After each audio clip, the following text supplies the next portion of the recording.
Alright guys, welcome back. It was requested that I do a little bit of sketchbook drawing. So I'm just going to kind of walk through a little bit. The principles are the same, process is very similar to what we do with the big stuff. It's a little bit different because the medium's different and the size is different, but a lot of the principles are the same. So again, focus on line of action, building through forms, primary directions, secondary directions. If you have time to get into value, keep it simple. Blocking those value shapes, just like we were doing that sketchbook assignment a while back. We're just blocking in value shapes. So I'm gonna go through, draw a couple for you here. Try to be fairly quick, and then I'll do a couple of time-lapse ones where you can kind of see that sped up a little bit more. And I'll try to talk you through as we work through this. You won't be able to see the reference here. You can go and kind of find it on Greg Bean's website. Really grateful for this website. It's been really helpful. Hopefully you guys have had been grateful using it, because it's such a great resource for us right now. It's just kind of a weird situation where we can't get in front of a live model. Again, looking at line of action, I think that however you need to see it, you know, whether it's a little bit more complex or a little bit more simplified, I think as long as you're understanding, seeing some of those movements of the form. Like I said, I usually like to see the outside of the form, outside of the thigh, just kind of the general movement of that leg here. There's going to be some differences in there, the anatomy, just kind of that general movement here.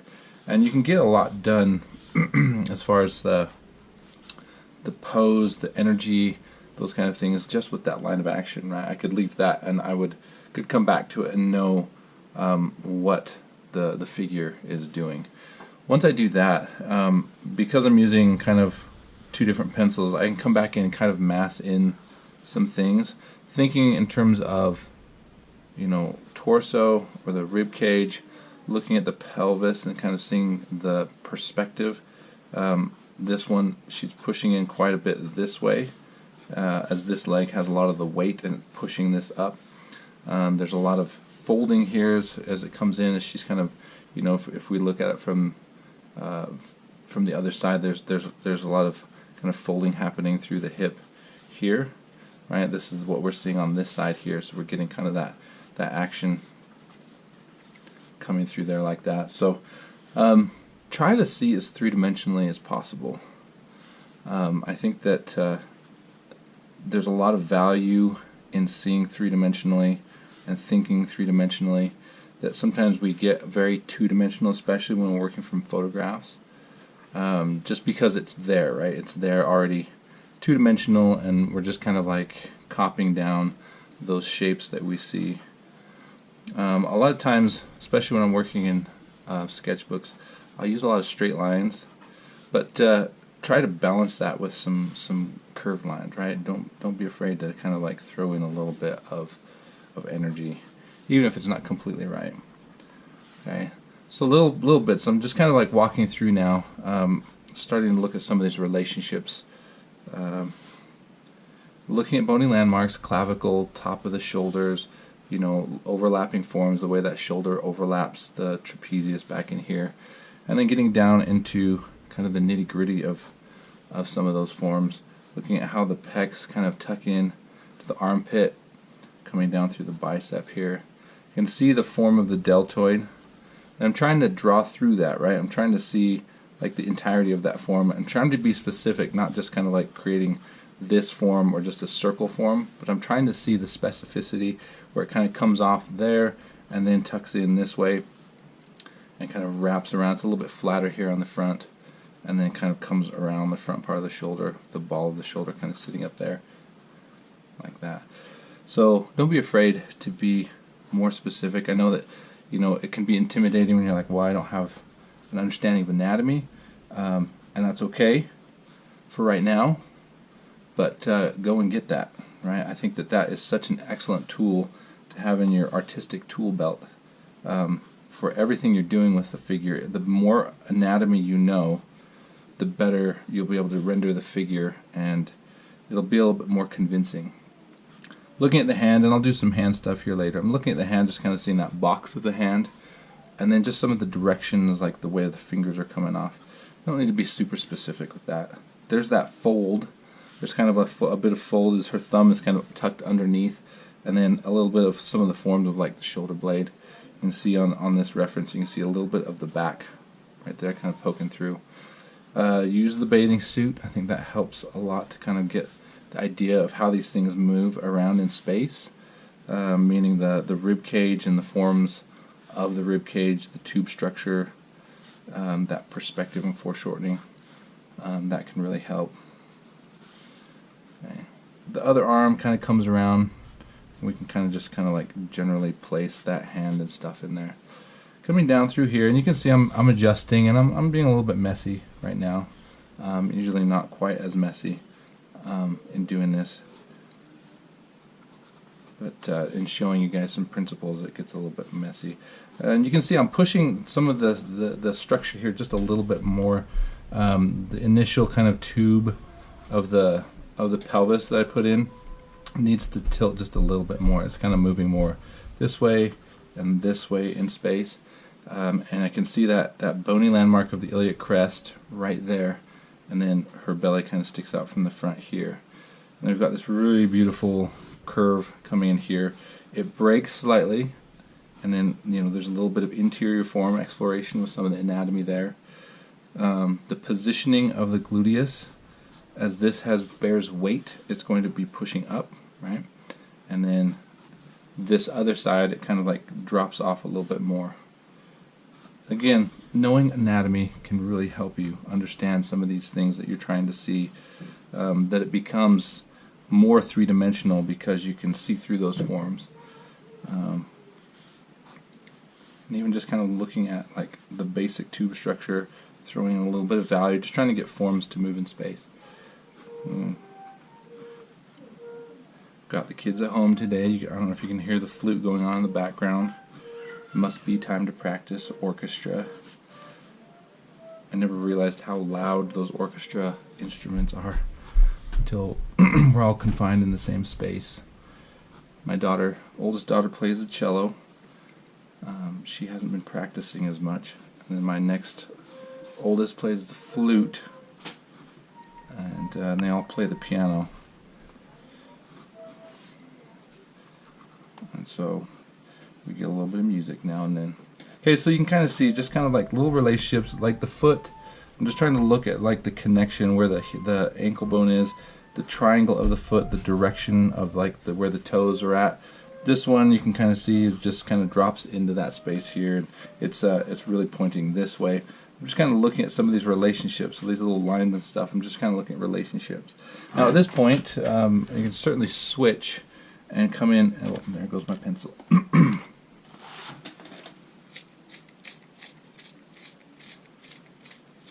These Prismacolor pencils, I'm not sure what the deal was when I got this batch of blue pencils. They keep breaking on me. Not a happy artist here with that stuff. And even as you do this, right, this refinement, it should be about a little bit about detail, right? You're kind of refining some of the details and things like that. But it's more just kind of like stating your lines a little bit clearer. Maybe thinking about line quality and line variation. Maybe this is a time you can like push some of those initial ideas that you'd laid in. And that, that red mark, that's kind of like what we do that first 20 minutes of a sustained pose, or like the first 30 seconds even of like a gesture pose. Just to get, general statement of things, and then you come back in and refine. And I like using these colored pencils, but you don't have to. I know that a lot of you tried them out, but see what works for you. If you prefer just working with graphite pencil, then by all means, just work with a graphite pencil. If you really like, and you find out maybe later that you're like really loving markers. I mean, there's some beautiful things that happen with like the gray tone markers, and then laying in with some ink, doing like ink brush and stuff like that. You'll find as you get better at doing this stuff and you start to understand things a little bit better, really it's just principle. It's all principle based, and the mediums can change, but you're just trying to figure out with the medium how to manipulate the medium to get it to do what you want it to do as far as principles go. Right? How do I get a marker to have a varied line, right? Get that thick and thin line. How do I get a soft line, or the illusion of an interior form with a marker or with like a ballpoint pen? I'm getting a little bit chunky with my line here. I'm just throwing some value down. I'm just kind of like trying to push, like a lot of time when you put value behind into the form, it pushes it into space. I'm not really rendering a lot of the light and shadow and stuff. I'm looking, there's like a really cool like asymmetry to her calves here. So I'm trying to get that a little bit more stated in here. Down into the heel. So again, and there's a lot that you can do with this, depending on how much time you have, right? So if I had to give myself like just 3 minutes or something to do a pose like this, probably took a little bit longer than 5 minutes, just a hair longer than 5 minutes, just because we're talking and everything too.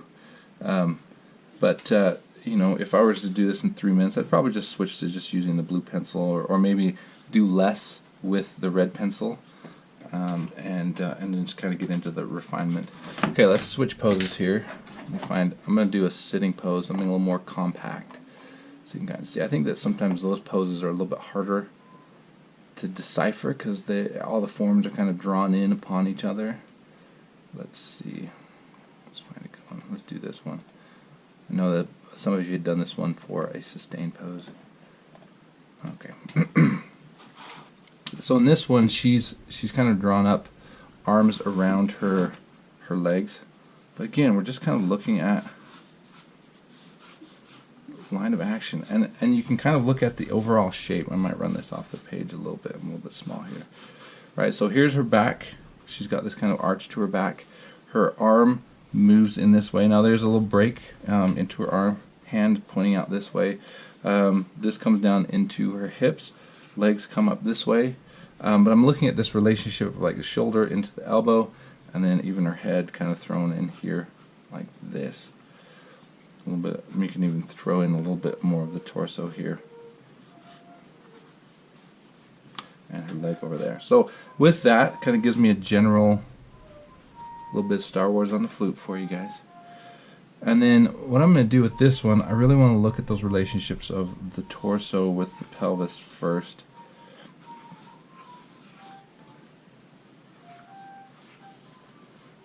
It's hard to see some of the landmarks when they're closed up, but I can really see, based on the bathing suit, which way this is moving. Okay. And then we can start throwing in some of these other forms. Placement of the shoulder, direction of the arm, that lower arm. So you can still keep it pretty fresh, right, as you're working.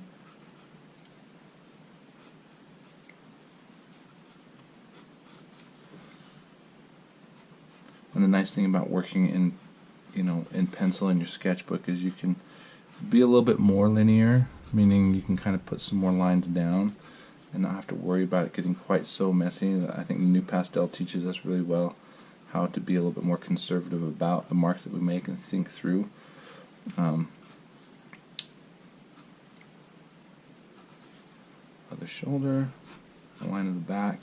Center line of the back is very close, right? You can see just a sliver of this part of the back into this part of the back, which gives us a little bit of that sense of how things are turning in space.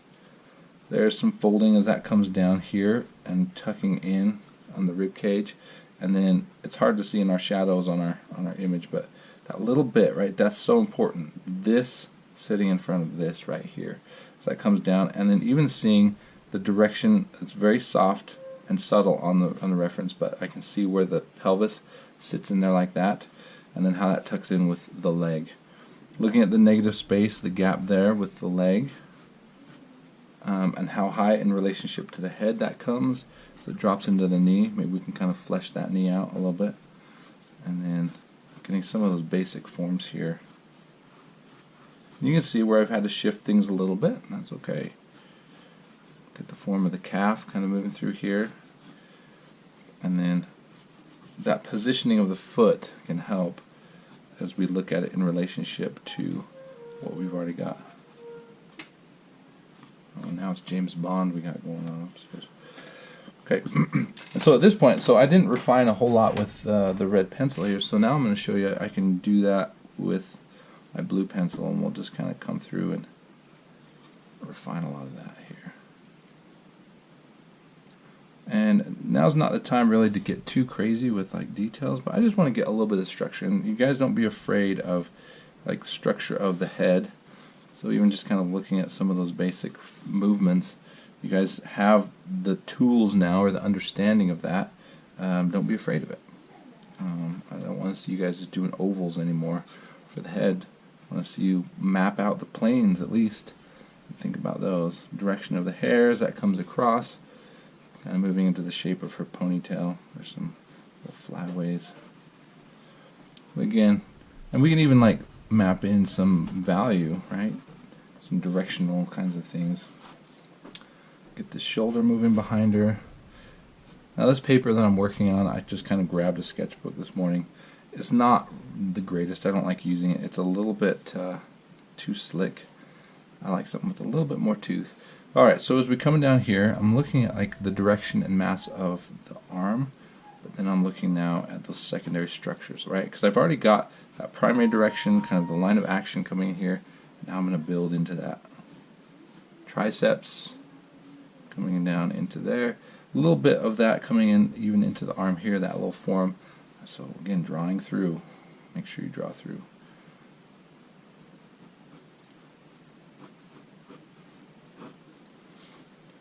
Alright, looking at the end, like where the wrist comes in. Looking at the mass of the hand. And hopefully that made a little bit of sense to you guys as you guys looked at some of those reference things. Look at the mass of the hand, the wedge of the thumb, as those things pull off of there, and then the direction of the fingers. And most of the time, like I said, in gestures and things like that, you can just find the separation of the first finger from the rest of the fingers, and you can get a lot of information out of that, like a lot of mileage just out of putting that in there. The push of some of these forms, there's a lot of little formal things, and really, like I said before, we're about searching. This isn't about making really beautiful drawings. I mean, eventually you'll get there, but this is just about trying to search out forms and understand how to create that illusion of 3 dimensions just using line and overlap. So I'm getting a little bit messy here with some of my lines, but it's alright. It's Monday. It's Monday. Okay, so there's that little bit of overlap we want to get. Okay. Really see the curve of that form now. Get that bathing suit on this side too, because that helps that to move around in space.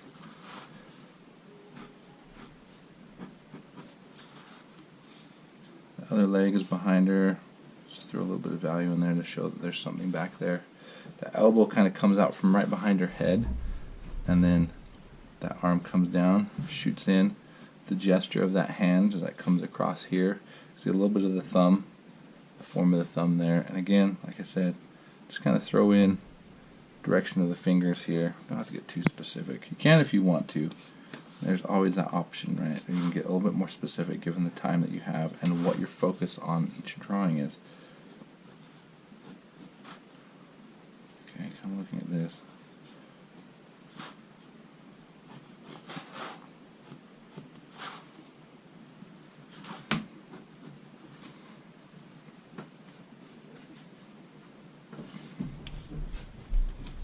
Throw in a little bit of value maybe, just kind of like throwing in some ideas here. That's kind of a cool cast shadow coming across her. Maybe we can use that to help describe some of these forms as that moves across. Even some of the form of like the side of her breast, and then even coming across her head here as that's cast across her leg. Those are kind of cool. And then these little shapes here, even moving across the side of her arm and then across the side of her chest. Just some little indicators, right, of form that can help us understand how those things influence our drawings. Okay, so that's about as far as I'd want to take it.